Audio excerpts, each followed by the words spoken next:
Idara ya upelelezi wa jinai DCI imeanzisha uchunguzi wa kina kuhusu kifo cha kutatanisha cha Padri John Maina, kasisi wa kanisa Katoliki kutoka parokia ya Gwamiti, Nyahururu. Mwili wa Padri Maina ulipatikana Mei 15 kando ya barabara ya Nakuru Nairobi, karibu na kituo cha Diatomite na mwendesha pikipiki aliyekuwa akipita. Padri huyo aliyekuwa dhaifu na mwenye kuchanganyikiwa alidai kuwa alitekwa nyara mjini Nyahururu. Alikimbizwa katika hospitali ya misheni ya Mtakatifu Joseph huko Gilgil, lakini kwa bahati mbaya alifariki dakika chache baada ya kufikishwa. Wahudumu wa afya waligundua majeraha kwenye upande wa kushoto wa kichwa chake.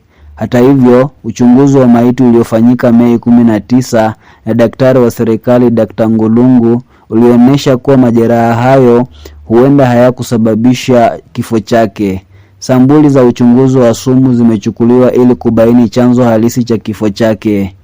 Mamlaka zinaamini kuna njama, huku ripoti zikieleza kwamba Padri Maina alikuwa akifuatwa na watu wasiojulikana waliodai sehemu ya pesa alizopewa baada ya kuongoza ibada ya jubilei ya miaka 25 na upadrisho mnamo Aprili. Hafla hiyo ilihudhuriwa na aliyekuwa naibu rais Rigathi Gachagua na wanasiasa wengine.